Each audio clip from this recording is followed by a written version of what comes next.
મારા મિત્રોને કેમ છો? બધા મજામાં જશો. અને ભાઈ આપણે આવી ગયા છીએ રાધેશ્યામ પ્રાકૃતિક ફાર્મે.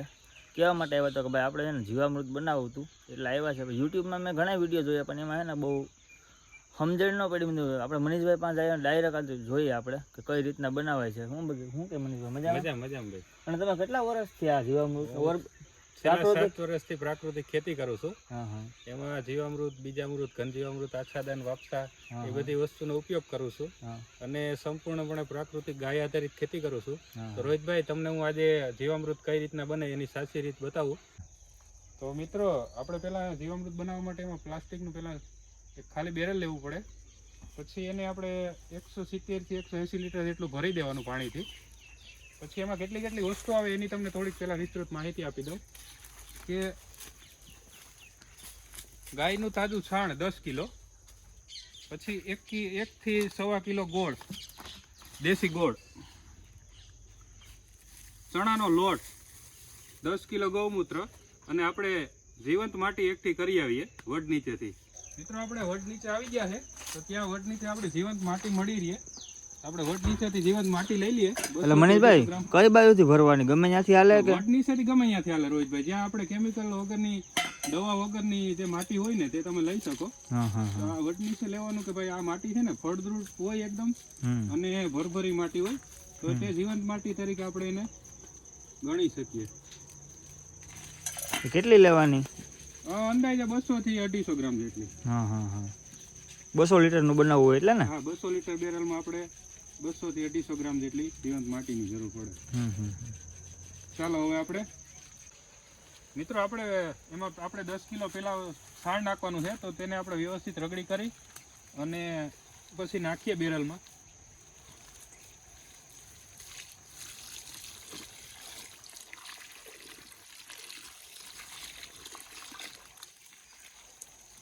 રગડી તૈયાર થઈ ગઈ છે. હવે આપણે બેરલમાં એડ કરી દેશું. તેને આપણે પાણીથી ભરવા મૂકી દીધું હતું.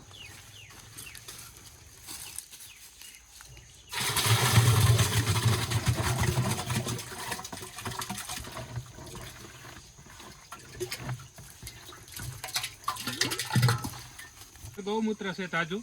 જેમ ગૌમૂત્ર તાજું હોય એમ સારું, અને જૂનું હોય તો પણ સારું. આપણે ગૌમૂત્ર એડ કરી દીધું આમાં.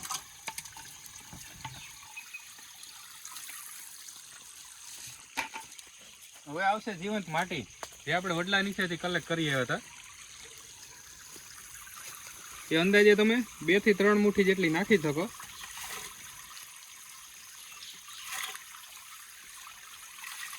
આમાં ચણાનો લોટ એડ કરીશું, તો તેને પણ વ્યવસ્થિત રગડી કરી દઈશું. લોટ કેટલો લીધો ભાઈ? આ છે ને 1 કિલો હોય તો પણ ચાલે, અને તમે મિનિમમ 1.5 કિલો સુધી નાખી શકો.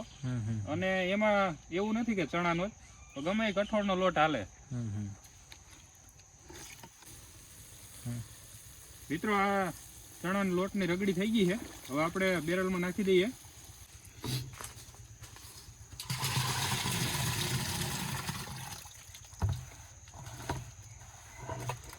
હવે આપણે ગોળ એડ કરશું, તેને પણ વ્યવસ્થિત રગડી કરી લઈએ. પાણીમાં મિક્સ બરોબર થઈ જાય. ગોળ કેટલો લીધો મનીષભાઈ? એ તમે મિનિમમ કિલો લઈ શકો, અને વધારેમાં વધારે 1.5 કિલો નાખી શકો, એનાથી વધારે નહીં. આને વ્યવસ્થિત આપણે ઓગાળી લઈએ પાણી સાથે. ગોળ આપણો પાણી સાથે મિક્સ થઈ ગયો. હવે આપણે આને બેરલમાં એડ કરી દઈએ.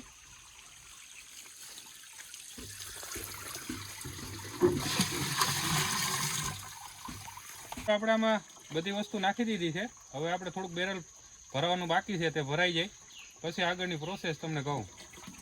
મિત્રો, આપણું બેરલ ભરાઈ ગયું છે, અને આપણે થોડુંક અધૂરું રાખશું, કે જેનાથી જે એનો ઉભરો આવશે ને, તો આખું બેરલ ભરશું તો એ આપણું જીવામૃત ઉભરાઈ નીચે વયું જશે. એટલે થોડુંક બેરલ આપણે અધૂરું રાખશું.